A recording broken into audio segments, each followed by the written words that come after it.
आपको इसमें नहीं देखना है, मुझे देखना है ना। अपने को भूल जाओ कुछ लगा हुआ है क्लास में। Good afternoon everyone.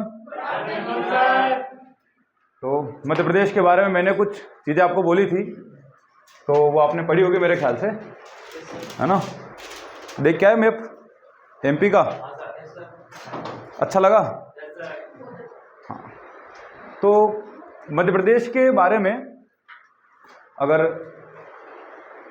प्री के पॉइंट ऑफ व्यू से देखें तो 5 यूनिट प्री में आ रही है, मेंस में ऑलमोस्ट 7 यूनिटें हैं, और इंटरव्यू में अगर पूछ ले तो फिर उनकी मर्जी रहती है, जितना अपन पहचान चुके हैं। तो मैंने एक चीज़ और बोला था कि मध्य प्रदेश के मैप के बारे में इतनी स्टडी तो आप कर ही लेना कि कम से कम आपको ये तो पता रहे कि कौन सा डिस्ट्रिक्ट कहाँ है। मैं कोई नाम ले लूँ तो आपको पता रहे कि क्या है क्या नहीं है। तो आज अपन बेसिक इंट्रोडक्शन शुरू करेंगे, और मध्य प्रदेश में सबसे पहले मैंने आपको बताया था कि ज्योग्राफी पढ़ेंगे हम लोग, लेकिन ज्योग्राफी से पहले अपन थोड़ा सा इंट्रोडक्शन ले लेते हैं कि कौन सी चीज़ कहाँ है क्या है।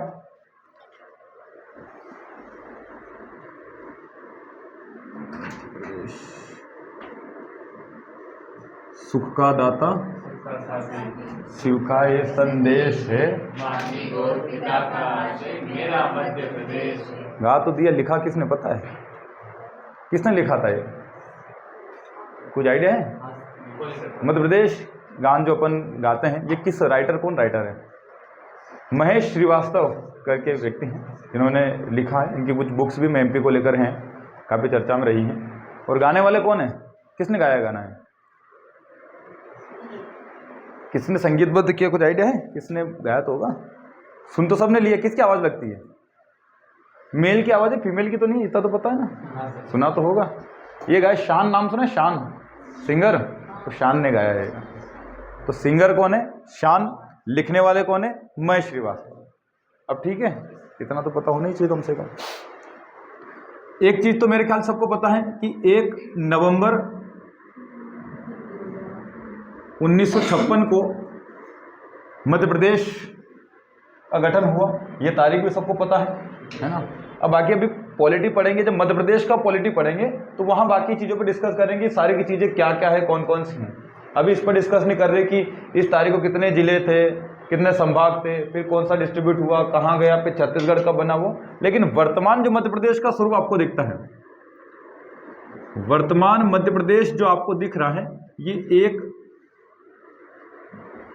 नवंबर 2000 के बाद जब छत्तीसगढ़ अलग हो गया, तो 2000 के बाद पार्टीशन के बाद ये बन गया। ठीक, तो 1 नवंबर 2000 के बाद क्या हुआ कि छत्तीसगढ़ वाला पोर्शन एक अलग राज्य बना दिया गया, नवीन राज्य का गठन हो गया, और ये प्रेजेंट मध्य प्रदेश हम लोगों का भी दिख रहा है। इसमें भी चेंजेस हो गए, संभाग कुछ बन गया है और जिले कुछ चेंज हो गए हैं। जिलों की लोकेशन, नए नए जिले बना दिए गए हैं। कुछ जिलों को, बड़े जिलों को तोड़कर छोटे जिले बना देंगे, और प्रस्तावित है, और बन जाएंगे अभी तो, है ना। तो हम बात करें ज्योग्राफी की, तो ये तो एक बेसिक इन्फॉर्मेशन थी कि चलो आपको इतना तो पता है। हम बात करें मध्य प्रदेश का, मैंने आप लोगों को बोला था कि आप लोग मैप बनाना सीख लेना, है ना। मैं आपको एक रफ मैप बना रहा हूँ यहाँ पर, ताकि थोड़ा आइडिया आप लोगों को लगे कि हाँ भाई कैसा मध्य प्रदेश दिख रहा है।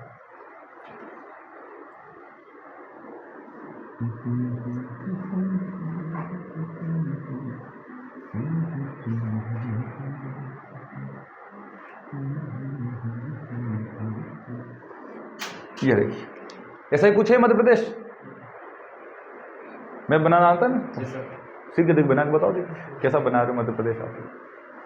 मध्य प्रदेश देख के लगना चाहिए कि मध्य प्रदेश बना है, ऐसा नहीं कि कुछ भी बना दो। हालांकि मेरी भी कोई कारीगरी उतनी बढ़िया तो नहीं है, पर ठीक है, समझा जा सकता है कि मध्य प्रदेश है। कोई भी अननोन व्यक्ति इसको देख के अंदाजा लगा सकता है कि मध्य प्रदेश है। अब देखो, ज्योग्राफी में सबसे पहले इसका शुरू करते हैं, तो वहां पर ये चीज पढ़ने में आता है कि मध्य प्रदेश का विस्तार जो है वो हमारे खरी नहीं चल रहा है। विस्तार याद है किसको? 21 डिग्री 6 मिनट से 26 डिग्री 30 मिनट कुछ भी, और 74 डिग्री 9 मिनट से 82 डिग्री 48 मिनट। ऐसा कुछ आपने देखा होगा, यही विस्तार है। 21 डिग्री 6 मिनट से 26 डिग्री 30 मिनट, 74 डिग्री 9 मिनट से 82 डिग्री 48 मिनट। ठीक, ये याद है सबको? नहीं याद है? पुराने स्टूडेंट को तो पता होगा, याद है? वहाँ बुक मैंने बताया था ना, बुक में बताया, मैं लिखवाया भी है। ठीक, पहले लिख लो इसको, फिर समझाता हूँ ये क्या है क्या नहीं है, किसका विस्तार कैसे देखा जाता है, क्या चीज़ है, सब पे डिस्कस करेंगे। पहले इसको नोट डाउन कर लो। मैप बना लिया सबने? ठीक है भाई, मैप बना लिया तो फिर यहीं से शुरू करते हैं अपन।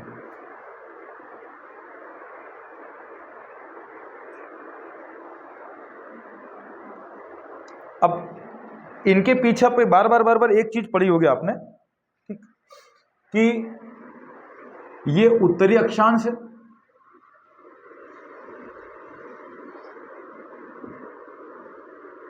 ठीक, और ये पूर्वी देशांतर है। ये उत्तरी अक्षांश है और ये पूर्वी देशांतर है। अब अक्षांश देशांतर पता है ना, अक्षांश देशांतर किसको बोलते हैं? अभी समझा देता हूँ। लॉन्गिट्यूडनल, लेटीट्यूडनल, ये लेटीट्यूड से, ये लॉन्गिट्यूड से। ये क्या होता है वो समझिए। मैं फॉर एग्जांपल, आप थोड़ी देर के लिए इधर ध्यान दें, ये अर्थ मैंने बना दिया, ठीक, ये पृथ्वी है। तो इमेजिनरी लाइन अभी थोड़ा सा टिल्ड है, टेढ़ी है, 3.5 डिग्री झुकी हुई अपने अक्ष पर, उसको अभी नहीं कंसिडर कर रहे, मैं मान रहा हूँ अभी इसी प्रकार से। तो हमने क्या करा कि एक इमेजिनरी लाइन ड्रॉ करी जिसको बोलते हैं 0 डिग्री देशांतर। क्या बोलते हैं? 0 डिग्री देशांतर। हम लोग जनरली डायरेक्शन लेते हैं तो इसको नॉर्थ बोलते हैं, ये नॉर्थ है, ये ईस्ट है, मतलब इसके इस साइड वाले को क्या बोलते हैं? इस लाइन, ये नॉर्थ है, ये साउथ है। इधर वाली दिशा को क्या बोलते हैं? पूर्व। क्या बोलते हैं? पूर्वी दिशा। क्या बोलते हैं? पूर्वी या ईस्ट। तो यानी इस पोर्शन को, ये 0 डिग्री मैंने एक लाइन ड्रॉ करी, इमेजिनरी लाइन है, एक क्या बोलते, काल्पनिक लाइन खींची हमने। तो लाइन खींची, इसके ये वाली दिशा जो है, ये वाली दिशा कौन सी होगी? ये वाली दिशा कौन सी होती है? पूर्व। कौन सा होता है? पूर्व। तो ये दिशा हो गई पूर्व। तो ये वाली दिशा कौन सी होगी? पश्चिम। तो कुल मिलाकर अब पृथ्वी जो है ऐसे रोटेट करती है, ऐसे घूमती है, ठीक है, इस प्रकार से घूमती है, यानी ऐसे घूमती चलती है ना, और ऐसे करते करते पूरी परिक्रमा कर रही है। अभी ये पूरा ज्योग्राफी वाला में आपने पढ़ा होगा। अभी पहले अपन यहाँ आ जाते हैं। उसके बाद एक लाइन मैंने इस प्रकार से एक इमेजिनरी ड्रॉ करी, जिसको जनरली हम लोग क्या बोलते हैं? इक्वेटर, विषुवत रेखा, भूमध्य रेखा, इस प्रकार से बोला जाता है। इसको बोल दिया मैंने भूमध्य रेखा।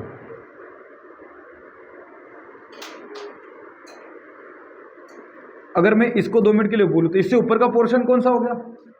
नॉर्थ। इससे नीचे का साउथ, यानी ये पूरा का पूरा पोर्शन क्या हो गया? नॉर्थ हो गया। तो इसको बोलते हैं उत्तरी गोलार्ध या उत्तर, और इसको बोलते हैं दक्षिणी। ठीक, अब 0 के बाद 1 2 3 ऐसे गिनती चल जाएगी, ऐसे गिनती चालू होगी, 1 2 3 4 5 6 23.5 डिग्री। तो जो 23.5 डिग्री नॉर्थ है उसको अपन क्या बोलते हैं? यही नहीं पता है, इतना भी याद नहीं आ रहा है लोगों को। 23.5 डिग्री की जो ऊपर की रेखा है, ये मध्य प्रदेश के यहाँ से निकलती है ना, एमपी से। हाँ, तो 23.5 डिग्री जो है इसको बोलते हैं कर्क रेखा। क्या बोलते हैं? ट्रॉपिक ऑफ कैंसर, कर्क रेखा। ठीक, और ये 23.5 डिग्री साउथ में। तो ये 23.5 डिग्री कैसे? 1 2 3 गिनते हुए चले इस प्रकार से। तो इधर भी गिनती, अगर ये 0 डिग्री इधर गिनती लेंगे तो 1 2 3 ऐसे 1 2 3 4 5 6 7 8 ऐसे चलती रहेगी। ठीक, जैसे 82.5 डिग्री है, वो भारत का क्या है? टाइम डिसाइड करती है। टाइम डिसाइड जो है ना, जो टाइम का डिसाइड होना, घड़ियां जो चलती हैं वो चलती हैं देशांतर के अकॉर्डिंग। किसके अकॉर्डिंग? देशांतर के अकॉर्डिंग चलती हैं। ठीक, तो भारत के बीच में जो देशांतर निकल रहा था, तो भारत के बीच में पूरा भारत का विस्तार देखे हम लोग अगर,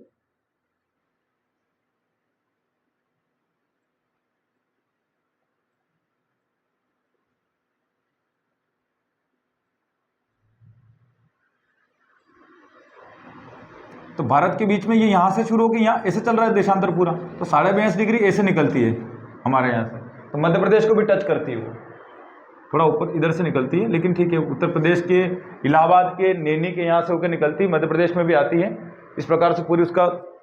तो वो 82.5 डिग्री मध्य प्रदेश में, 82.5 कैसे होगी? 82 और 30, वही तो 48 तक अपने यहाँ पर विस्तार है। ठीक, इसलिए हम लोग देखते हैं कि मध्य प्रदेश, पूरा भारत कहां पर है? पूरा भारत यहां पर बना हुआ है, ये भारत है, वो भारत के अंदर यहां एमपी है। तो देखा जाए तो किधर है, नॉर्थ या उत्तरी अक्षांश में, ठीक है, उत्तरी अक्षांश में। और ये वाला पोर्शन कौन सा, पूर्वी देशांतर में, इसलिए उत्तरी अक्षांश में और पूर्वी देशांतर में, ठीक।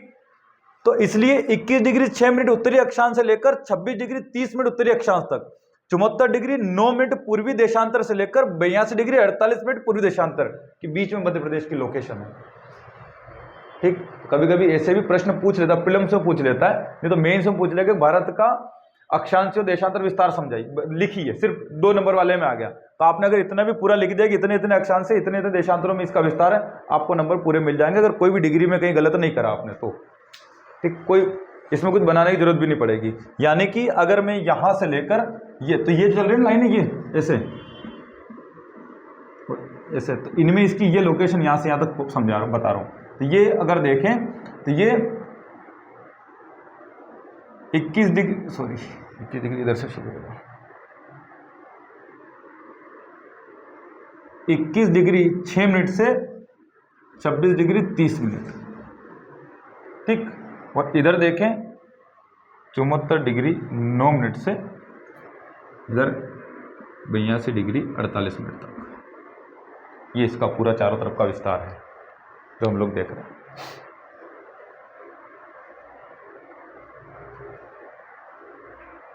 देखो 21, 22, 23 बिल्कुल बीचों बीच जाती है, फिर 24, 25, 26 यहाँ तक पहुँच गए। इस प्रकार से इधर 74, 75, 76, 78, 79, 80, 81, 82 तक पहुँच गए। इस प्रकार से तो पूरा विस्तार है।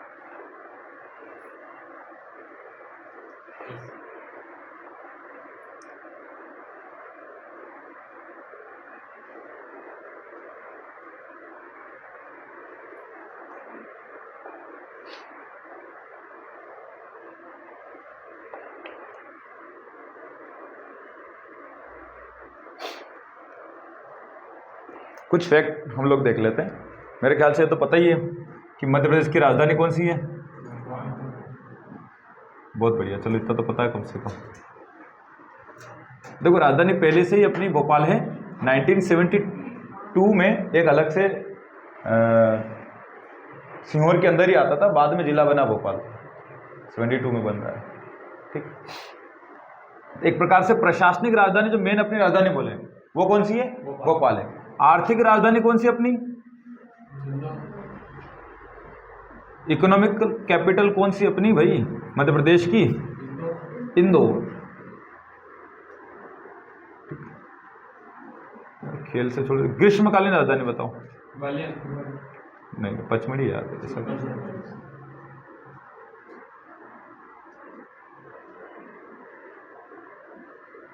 पचमढ़ी। और देखिए इस प्रकार के फैक्ट। ऊर्जा राजधानी देख लो भाई, हाँ सिंगरौली, बहुत बढ़िया।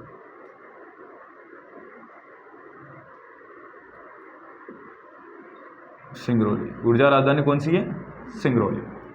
इस प्रकार से कभी क्वेश्चन आ जाता है, बेसिक है, फैक्चुअल है, पर कुछ कभी प्रीलिम्स में आ जाए, मेंस में आ जाए कि भाई क्या क्या है कैपिटल, कैसा कैसा है, तो कभी कुछ पूछ ले फैक्चुअल इन्फॉर्मेशन।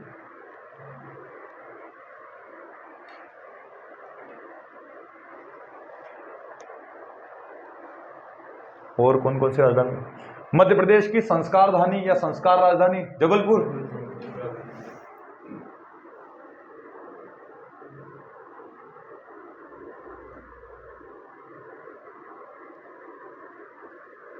खेल राजधानी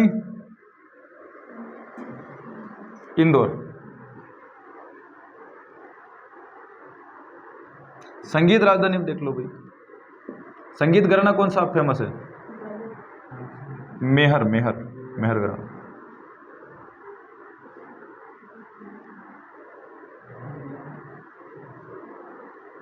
मेहर, मैयर भी बोलते हैं इसको, तो मेहर जनरली हम आलो वाले इसको मेहर ही प्रोनाउंस करते हैं, है ना।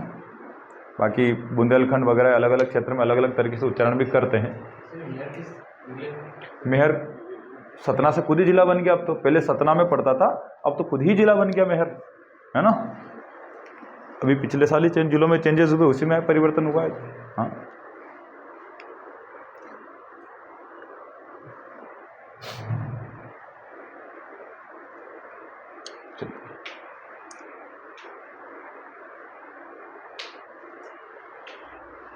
और मध्य प्रदेश को कौन कौन से टाइटल देते हैं हम लोग, उपनाम कौन कौन सा मध्य प्रदेश का? हृदय प्रदेश, सोया प्रदेश, टाइगर स्टेट, तेंदुआ स्टेट भी हो गया है, ठीक है। उसको हीरा, हीरा भी अपने आप हीरा, हाँ हीरा प्रदेश भी बोल सकते हैं। तो जिसमें टॉप पे वो प्रदेश में अपन टॉप पे हैं वो नाम से बुलाते ही हैं। और वैसे जनरली यही पूछेंगे, जनरली वैसे नहीं पूछते, कभी कहीं आज एक मध्य प्रदेश के आप पढ़ रहे हो, सिविल के स्टूडेंट हो, तो कोई 5 नाम आप बताइए कौन कौन से और मध्य प्रदेश के अलावा और क्या क्या बोलते हैं। हृदय प्रदेश भी बोलते हैं, टाइगर प्रदेश भी बोलते हैं, तेंदुआ प्रदेश भी बोलते हैं, हीरा राजधानी भी बोलते हैं, ठीक। चीता भी बोलने लग गए, अब तो चीता भी हो गए ना, चीता भी अपने यहीं पर मिल रहे हैं, तो चीता भी हो गया है। इस प्रकार से आपको 5 नाम अगर पूछ लिया जाए तो एमपी के 5 नाम को पता हो तो ठीक रहेगा। चलिए अपने अगर आज की पशु वगैरह, चलो इस प्रकार के कुछ फैक्ट लिख देता हूँ मैं, फिर उसके बाद अपन शुरू करते हैं आगे की कहानी सब। अच्छा, मध्य प्रदेश के पड़ोसी कौन कौन से हैं? पाकिस्तान? पाकिस्तान नहीं है भाई। अच्छा, एक चीज और हम यहाँ डिस्कस कर लेते हैं। एक चीज और आपने सुनी होगी कि मध्य प्रदेश एक भूआवेष्टित है ना, भूआवेष्टित राज्य है। क्या है? भूआवेष्टित राज्य। पहले तो पड़ोसी देख लेते, इधर कौन सा? यूपी है, ठीक। इधर राजस्थान है, राजस्थान यहाँ पर भी, यहाँ पर गुजरात भी आ जाता है, यहाँ पर महाराष्ट्र है और इधर छत्तीसगढ़ है। इसके अलावा तो कोई और स्पर्श नहीं कर रहा ना। तो टोटल पड़ोसी राज्य कितने हो गए? 1 2 3 4 5। आगे अपन सब डिस्कस करेंगे कितने किलोमीटर किसके साथ है, कौन कौन से जिले किसके साथ है, उन सबको जब राजनीतिक मैप पर बात करेंगे तब करेंगे वो डिस्कस। अभी देखते हैं, एक शब्द मैंने बोला, भू आवेष्टित राज्य है। मध्य प्रदेश एक भू आवेष्टित राज्य, ये सुनने में आता है? तो ये भू आवेष्टित का मतलब क्या हो रहा है? चारों तरफ भूमि से घिरा हो, सीधी सी बात है। ऐसा देखो, राज्य बोला का मतलब ये कि इसके चारों तरफ राज्य ही हो, कोई देश ना हो, समझ रहे हो? भूमि से घिरा उसका मतलब, अच्छा मैं बोल दूं कौन सा मध्य प्रदेश, अपने यहाँ का लेह लद्दाख देख लो, तो क्या वो भूआवेष्टित नहीं हो रहा? उसके चारों तरफ भी तो पानी नहीं है, वो भी समुद्र से टच नहीं हो रहा है, अन्य देश की सीमाओं से टच कर रहा है ना। तो भूआवेष्टित राज्य मतलब जिसकी सीमा सिर्फ दूसरे राज्यों को स्पर्श करती हो, ना कि अंतर्राष्ट्रीय सीमाओं को स्पर्श करती हो। समझ में आ रही ना बात? जैसे कि भूआवेष्टित देश होता है एक,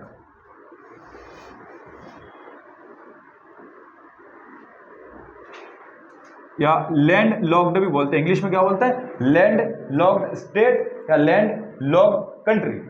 अगर देश बोला तो सीमा सिर्फ देश से ही टच में हो, पानी से अगर जुड़ी है तो उसको क्या भूआवेष्टित नहीं बोलेंगे। राज्य का मतलब सिर्फ राज्यों को स्पर्श करती हो, ना ही किसी पानी को टच में करे और ना ही किसी दूसरे देश की सीमा को। जैसे गुजरात हो गया, तो गुजरात तो पानी को भी स्पर्श कर रहा है। अच्छा, राजस्थान है, राजस्थान है चारों तरफ से राज्य को, राज्य को, एक तरफ से एमपी, एक तरफ से गुजरात है, ऊपर हरियाणा है, दिल्ली वगैरह की बॉर्डर आ जाती है, इधर यूपी की बॉर्डर आ जाती है, ठीक। तो वो तो राज्यों को ही टच कर रहा है, तो वो भी भूआवेष्टित हो जाना चाहिए। लेकिन एक तरफ से राजस्थान को देखे तो पाकिस्तान को भी स्पर्श कर रहा है, ठीक। तो पाकिस्तान को टच भी कर रहा है, इसलिए वो राजस्थान जो है वो भूआवेष्टित में नहीं आता है, मध्य प्रदेश आता है। क्यों? क्योंकि मध्य प्रदेश की बाउंड्री जो है चारों तरफ से किसको स्पर्श करती है, ठीक।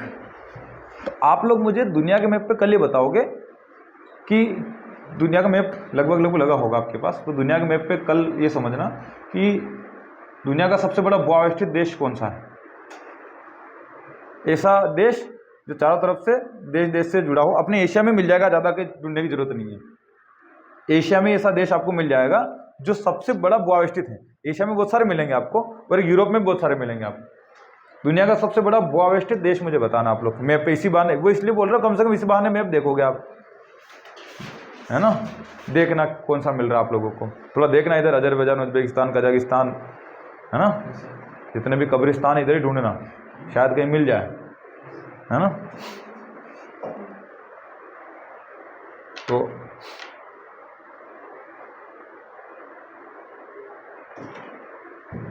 चलिए, मध्य प्रदेश का राजकीय पशु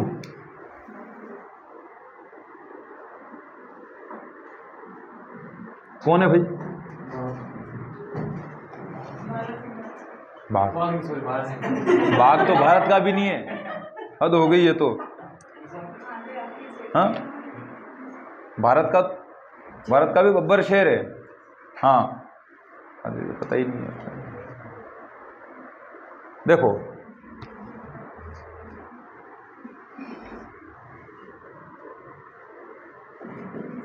इसका साइंटिफिक नेम है, वैसे तो क्या बोलते हैं उसको, ब्रेडरी प्रजाति का बारहसिंगा है, ब्रेडरी प्रजाति का है।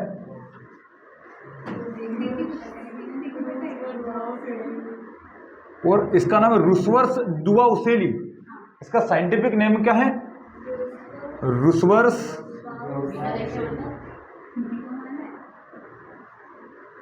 उसेली। ठीक, रुसवर्स डुआ उसेली, दुआ दुआ जो भी बोल रहे हैं, ठीक है। अब ये वाई आ है, ठीक है, ऐसा ही कुछ है, एग्जैक्ट तो मुझे भी नहीं पता। डुआ उसेली है, यही सही है, डुआ उसेली है, रुसवर्स डुआ उसेली, ये इसका साइंटिफिक नेम है। ठीक है, और बता दूं, ये डिक्लेयर करा था हमने 1981 में। इंपॉर्टेंट फैक्ट ये भी है, क्योंकि आप देखना कुछ बहुत सारी चीजें हम लोगों ने 81 में डिक्लेयर करी है। उसका कारण क्या है? 56 के बाद 25 साल कब हो रहे मध्य प्रदेश के गठन को? मध्य प्रदेश के गठन को 25 साल होंगे 81 में, क्योंकि 56 में 25 ऐड करोगे ना, 56 में मध्य प्रदेश बना है। ठीक है, और 25 ऐड करोगे तो 1 8 9 1 1981 ये निकल के आता। तो 25वीं जब हमने रजत जयंती मनाई मध्य प्रदेश ने अपने गठन के बाद, उस समय बहुत सारी चीजें डिक्लेयर करी थी। उसी वर्ष हमने ये राजकीय पशु भी घोषित करा था। ठीक, तो मध्य प्रदेश गान तो अपने को पता चल गया। सुक्का दाता वो तो आप लिख लेना, अब बताने की जरूरत नहीं है मेरे ख्याल से, मैं ही लिख देता हूँ, फिर भूल जाओगे, मुझे पता है। ऐसे वर्बल तो चीजें भूल ही जाओगे।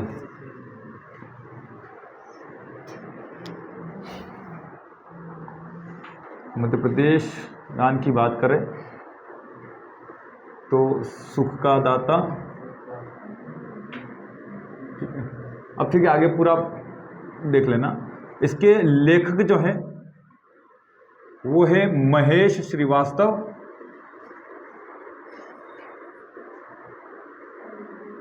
ठीक, और लयबद्ध करा है इसको शांतनु चक्र, जो भी मुझे एग्जैक्ट पूरा नाम तो नहीं पता चल रहा, याद आ रहा, पर शान करके हम लोग बोलते हैं। या शांतनु मुखर्जी है क्या पूरा नाम? शांतनु मुखर्जी, हाँ, ये थोड़ा सा ऐसा दिमाग आ रहा था, शांतनु मुखर्जी। पर जनरली हम लोगों ने इनको देखा ही है, कई सारे इनके सॉन्ग भी सुने होंगे सबने।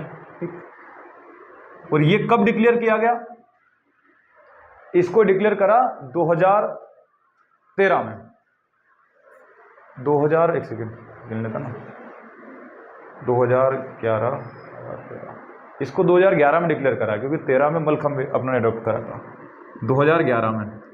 ठीक, इसको 2011 में हमने मध्य प्रदेश गान की घोषणा करी, ये वाले गीत की। ठीक, और आगे कुछ इस प्रकार स्पेक्चुअल इंफॉर्मेशन देख लेते हैं।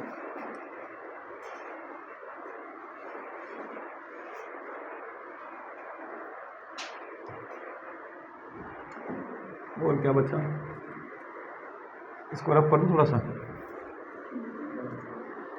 मध्य प्रदेश का राजकीय पुष्प और पक्षी,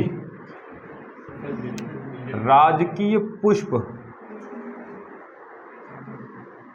सफेद लिली, और बॉटनिकल या साइंटिफिक नेम क्या है? लिलियम कैंडिडम, है ना, सफेद लिली, शायद ये लिखते हैं लिली, ये बोला लिली। और साइंटिफिक नेम है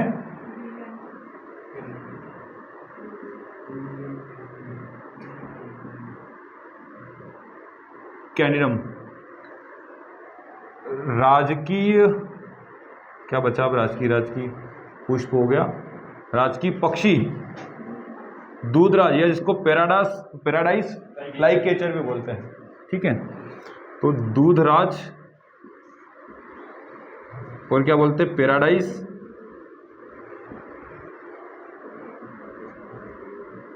फ्लाई कैचर। ठीक,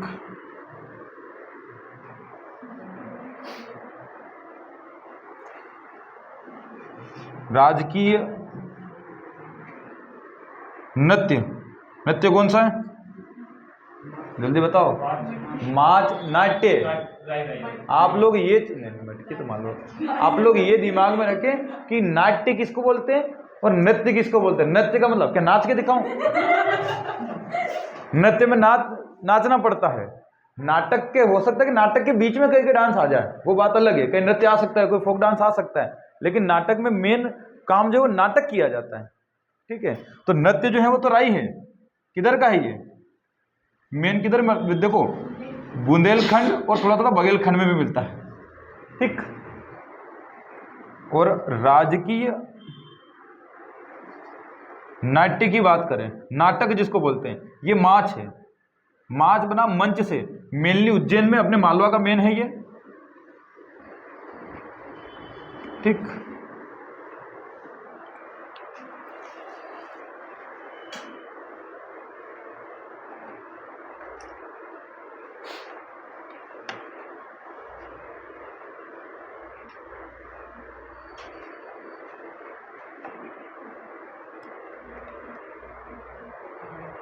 ये याद हो जाएंगे सारे, कल तक पूछ लूँ मैं। देखो बहुत बेसिक इन्फॉर्मेशन है, प्री में आए ना आए पर मध्य प्रदेश पढ़ो तो एटलीस्ट आपको याद होना चाहिए केस को क्या बोल रहे हैं। हाँ,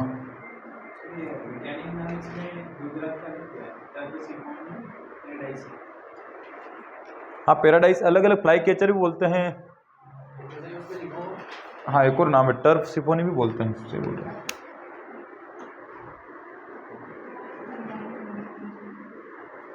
ठीक, और क्या बच रहा है, मध्य प्रदेश का वृक्ष बरगद, राजकीय वृक्ष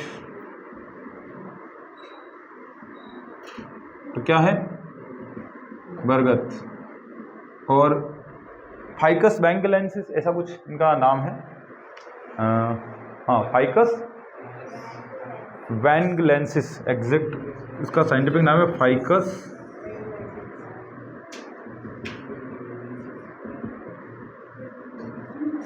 ठीक।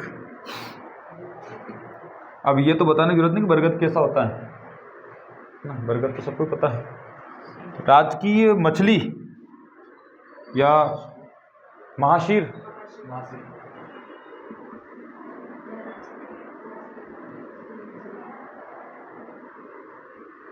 जलीय जीव भी पूछ ले कभी तो ठीक है। टोर प्यूटिटोरा क्या नाम है, ऐसा कुछ नाम है, टोर प्यूटिटोरा, ठीक। फल, आम, मैंगीफेरा इंडिका, हाँ राजकीय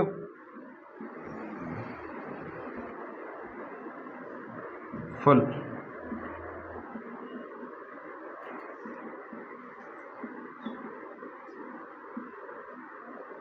तो यहाँ आम लिख दो, फिर इसका नाम लिखते हैं आम।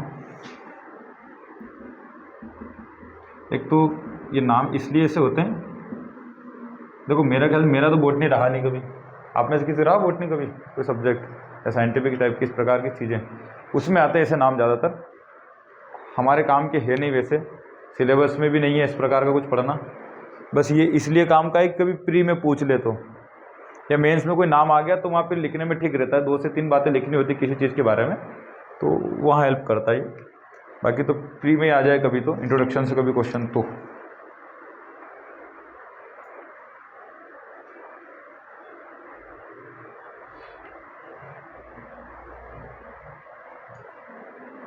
लिख लिया सब, उतार लो। एक बार फिर से अपन देखते हैं, विस्तार याद हो गया, 21 डिग्री 6 मिनट से 26 डिग्री 30 मिनट, फिर से बोलेंगे 21 डिग्री 26 डिग्री 30 मिनट, फिर से 21 डिग्री 6 मिनट से 26 डिग्री 30 मिनट।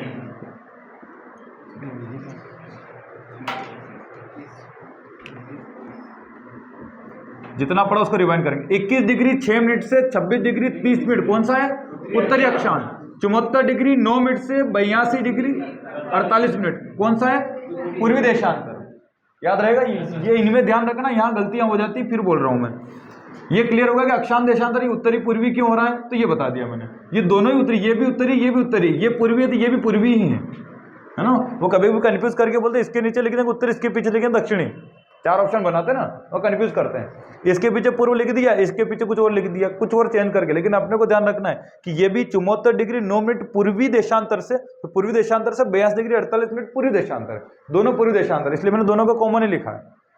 ठीक, उसके बाद मध्य प्रदेश की सीमा कितने राज्यों को स्पर्श कर रही है?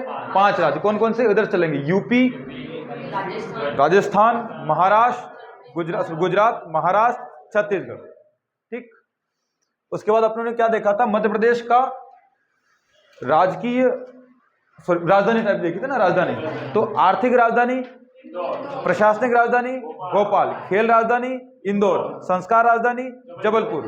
ठीक, ग्रीष्मकालीन राजधानी पचमढ़ी, ऊर्जा राजधानी, इतना याद रहेगा। ठीक, मध्य प्रदेश के अगर 5 अन्य नाम की बात करें, कहीं पूछ ले कोई, तो कौन कौन सा है? हृदय प्रदेश हो गया, सोया प्रदेश हो गया, ठीक, हीरा प्रदेश हो गया, टाइगर स्टेट हो गया, तेंदुआ प्रदेश हो गया, चीता प्रदेश हो गया। इतने सारे प्रदेश हो गए, 6 बता दिए और अपनों ने। ठीक, इतने पता होने चाहिए कम से कम। तो हो सकता है इंटरव्यू में पूछ ले कि मध्य प्रदेश के अलावा मध्य प्रदेश के 5 नाम और बताओ, इस प्रकार से हो सकता है। उसके बाद मध्य प्रदेश का राजकीय पशु देखा तो क्या नाम है? बारहसिंगा। कौन सा? ब्रेडरी प्रजाति का है। वैसे सबसे ज्यादा मध्य प्रदेश में कान्हा किस्म में मिलता है, ये 1981 में डिक्लेयर करा था, ब्रेडरी प्रजाति का बारहसिंगा। ठीक, और उसके बाद कौन सा देखा अपनों ने? मध्य प्रदेश का राजकीय पुष्प कौन सा है? सफेद लिली। क्या नाम है? लिलियम कैंडिडम। मध्य प्रदेश का राजकीय पक्षी की बात करें, दूधराज, तो इसका टर्प सिफोनी पैराडाइस। वैसे मेन तो यही है, फ्लाई कैचर बोलते, शायद पता नहीं क्यों बोलते कैचर, मतलब या फिर उड़ता होगा कुछ कीड़े वकोड़े खाने, क्योंकि इसका देखना छोटा सा पक्षी, बहुत ज्यादा नहीं, बड़ा नहीं है। अब इसका फोटो देखोगे तो छोटी चिड़िया से थोड़ा बड़ा दिखता है, बड़ी पूंछ दिखती है इसके बारे में। अगर गूगल करोगे फोटो देखोगे तो, अब डिजिटल बोर्ड नहीं है तो फोटो बता देता मैं इसका, फोटो शायद आपके पास, गूगल कर लेना, देख लेना। राजकीय नृत्य देखे तो राई, मेन बुंदेलखंड का है। नाटक देखे, देखो नाट्य और नृत्य में फिर बोल रहा हूँ, गलती नहीं करना है। नाट्य देखे तो माछ है, मालवा का। वृक्ष देखे तो बरगद, इसका नाम क्या है? फाइकस वैनगलेंसिस। राजकीय मछली की बात करें, महाशीन है टोरपिटिटोरा। ठीक, एक देखो बार बार आपको एक मछली का नाम और देंगे, अगर 4 ऑप्शन में पूछ रहे, गंबूशिया नाम देंगे, और गंबूशिया में बार बार सुनने में आता है, गंबूशिया नाम सुनने में आता है, क्योंकि मध्य प्रदेश सरकार क्या करती है, या वैसे भी इंडियन गवर्नमेंट भी ये करती है कि बार बार सरकारी अस्पतालों में, सरकारी जगह पर ऐसा फोटो बनाते हैं कि गंबूशिया मछली को लाए, मलेरिया को भगाएं। गंबूशिया मछली क्या करती हैं, इनको तालाब वालाबों में डाला जाता है, गवर्नमेंट डालती है। उससे क्या होता है कि ये जो मच्छर हैं उनके लार्वा को खा जाते हैं, क्योंकि मच्छर क्या करते हैं, अब मच्छरों के लार्वा क्या करते हैं, पानी के ऊपर ही जन्म देते हैं मच्छर अपने लार्वा को। मच्छर में लार्वा को कहाँ जन्म देते हैं? पानी के ऊपर। वो पानी में डूबते नहीं, उनके अंडे। ठीक, ऊपर जन्म देते हैं, फिर वो अंडों से उनके अंडे लार्वे क्या होता है, मैंने तो नहीं देखा कभी, लार्वा बोलते हैं। तो लार्वा से वापस क्या निकलते हैं, और मच्छर पैदा होते हैं, उनसे मलेरिया होता है। तो क्या करते हैं, ये मछली क्या करती है, उन लार्वा को खत्म कर देती है। कौन सी? गंबूशिया। तो गंबूशिया ऑप्शन में देंगे, ध्यान रखना, वो मलेरिया के रिलेटेड है। मलेरिया कंट्रोल करने के लिए कौन सी मछली की मदद ली जाती है, क्योंकि वो पानी भरे हुए पानी के ऊपर से क्या करती है, लार्वा को खत्म करती है। ठीक, और राजकीय मछली महाशीर है, ये अब नर्मदा वगैरह में मिल जाती है। टोरपिटिटोरा। राजकीय फल की बात करें, आम, क्या नाम है? Mangifera indica. और देखिए राजकीय खेल की बात करें तो मलखम है।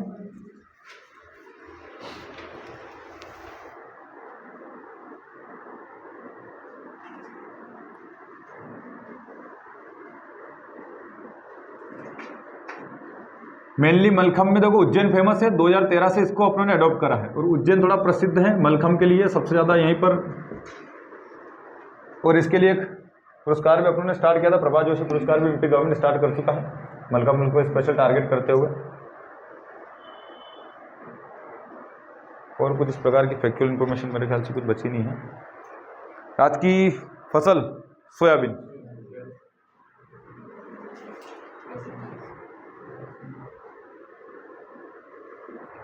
कौन सी है? क्या? सोयाबीन को सोयाबीन नहीं बोल रहे हो? लेग्यूमिनस कुल की है पौधा है। लेग्यूमिनस क्या होता है बताता हूँ, रुको। सोयाबीन देखो लेग्यूमिनेसी कुल का है ये, या लेग्यूमिनस बोलते हैं। लेग्यूमिनस कुल के जितने भी पौधे होते हैं उनकी जड़ों में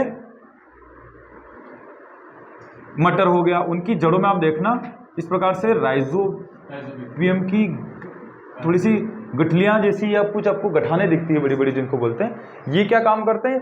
ये नाइट्रोजन फिक्सेशन का काम करते हैं, नाइट्रोजन फिक्सेशन का काम करते हैं ना, नाइट्रोजन स्थिरीकरण का काम करते हैं। आप लोग देखना, मटर हुआ, सोयाबीन हुआ, इनके खेतों में जनरली हम यूरिया नहीं डालते।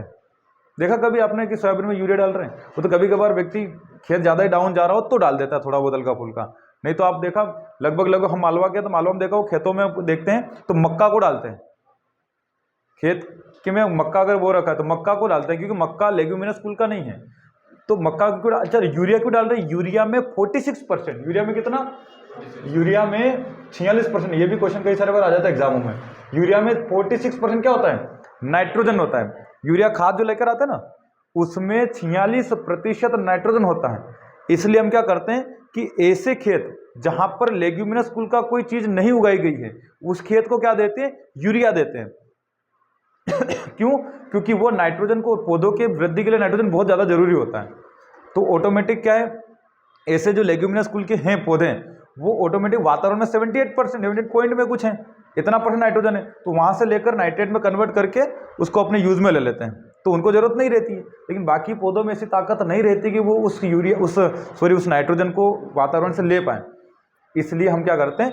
ऊपर से उनको नाइट्रोजन देते हैं। इसलिए हम क्या करते हैं? यूरिया डालते हैं उनके खेत में। और आप देखना मटर वटर का, जहाँ आपने मटर बोई है ना, उस खेत में अगली फसल देखना ऑटोमेटिक बढ़िया होती है। क्यों? क्योंकि मटर बोने के बाद उस खेत में क्या हो जाता है? खेत के अंदर, मिट्टी के अंदर भी नाइट्रोजन रह जाता है, तो अगली फसल में हेल्प करता है। इसलिए मटर वाले खेत में ऑटोमेटिक अगली फसल करते तो अच्छी होती है। उसका कारण ये होता है, ठीक, इस वजह से होती है तो ये लेग्यूमिनस कुल का होता है सोयाबीन भी, इसमें ज़्यादा जरूरत नहीं होता। साइंटिफिक नेम तो मुझे भी एग्जैक्ट नहीं पता याद है। ग्लाइसिन मैक्स, हाँ ग्लाइसिन मैक्स होगा शायद। ये लेग्यूमिनस कुल का है।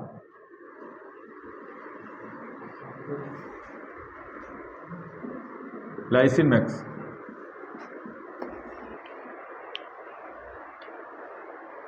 ठीक है।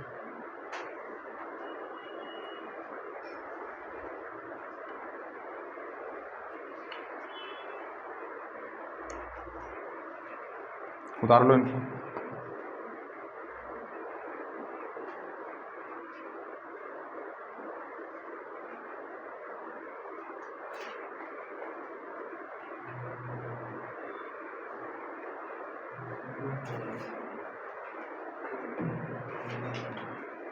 ठीक, अपना राजकीय चिन्ह सबने देखा है। अब मैं चिन्ह बनाऊंगा, थोड़ा सा वो लगेगा, लेकिन राजकीय चिन्ह में देखोगे तो बीच में तो एक तो वो अपना बरगद के पेड़ के बीच में तो एक तो वो बना हुआ है जो भारत का सिंबल है ना, सत्यमेव जयते वाला है ना, उस टाइप का सिंबल जो आपने देखा होगा। अशोक स्तंभ जो था, अशोक स्तंभ के ऊपर का जो सिंह वाला है ना, वो वाला। आपके पास कोई फोटो गूगल कर लो, उसमें दिख जाएगा। हाँ, और उसके पास पास एक बरगद दिख रहा होगा, ठीक। बरगद के बाहर एक थोड़ी सी खाली जगह दिख रही है जिसमें गेहूं की और धान की पत्तियों कुछ दिख रही है, और उसमें लिखा सत्यमेव जयते लिखा हुआ है, और चारों तरफ सर्कल बना हुआ है जो हमेशा सर्कल मतलब निरंतरता का प्रतीक है। उसके चारों तरफ स्तूप भी बने हुए, जैसे 24 स्तूप हैं, छोटे छोटे स्तूप बने हुए है ना, 24 स्तूप बने हुए।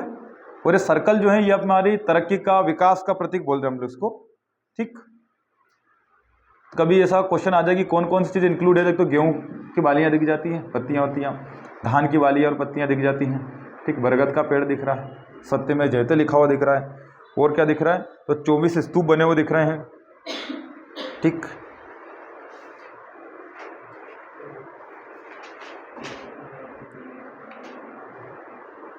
चलिए, और कुछ फैक्चुअल इंफॉर्मेशन पड़ोसी हमने देख लिए हैं।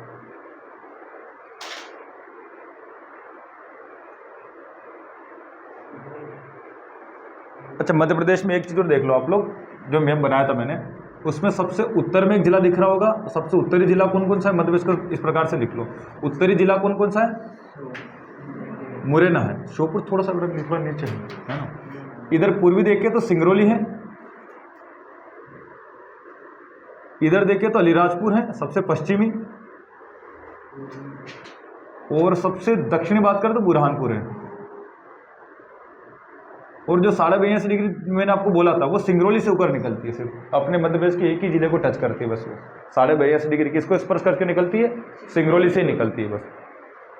जो भारत की मानक समय रेखा है वो मध्य प्रदेश के एक ही जिले से होकर निकलती है, सिंगरौली से।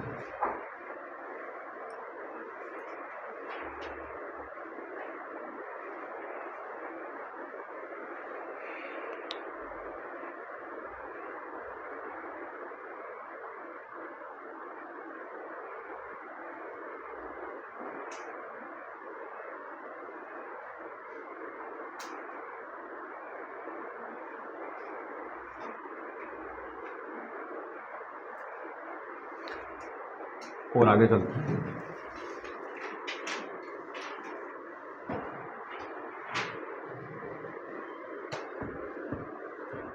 कर्क रेखा के बारे में देख लेते हैं।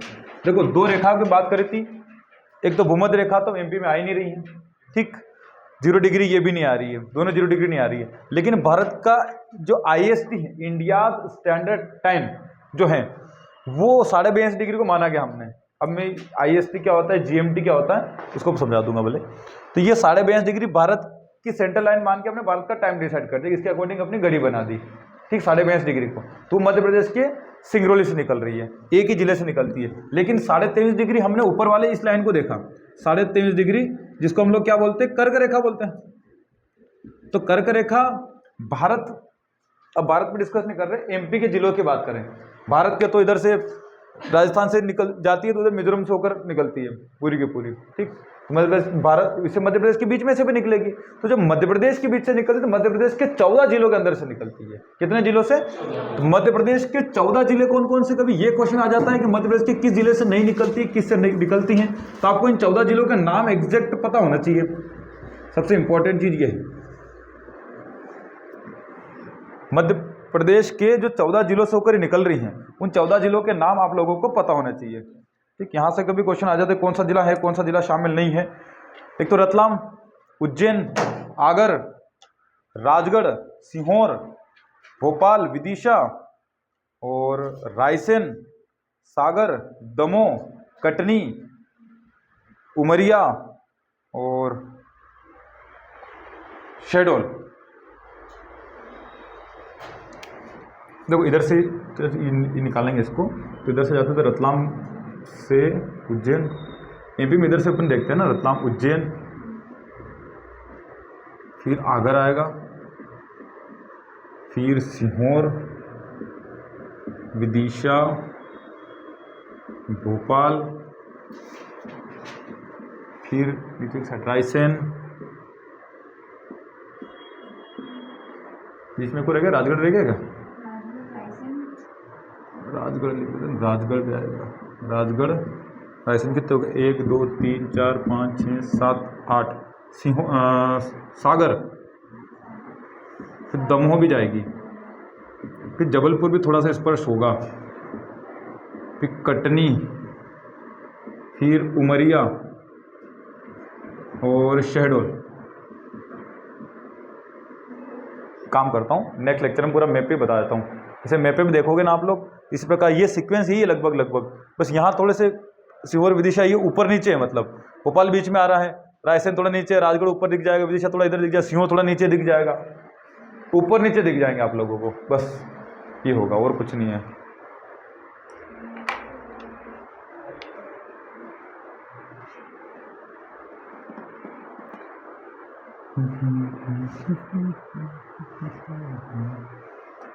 एक 2 3 4 5 6 जबलपुर में आएगा, शाजापुर आएगा। नहीं, ऐसा नहीं है, शाजापुर तो नहीं होगा, शाजापुर कैसे होगा? शाजापुर तो राजगढ़ के नीचे उसकी जो शाजापुर ही आएगा। जबलपुर तो नीचे उमरिया के साइड में, आगर और राजगढ़ के बीच में। नहीं, सही है, ये शाजापुर नहीं आएगा, आगर ये रह जाता, शाजापुर इधर रह जाता है, शाजापुर नहीं आएगा। आपने गलत देख लिया क्या कहीं पे? मैप पे देखो, यहाँ तक मुझे याद है यही होगा। नहीं, इसमें कहाँ बना हुआ है, इसमें थोड़ी ना बना हुआ है क्या? यहाँ तक मुझे याद है शाजापुर नहीं है, आगर मान लो शाजापुर दोनों,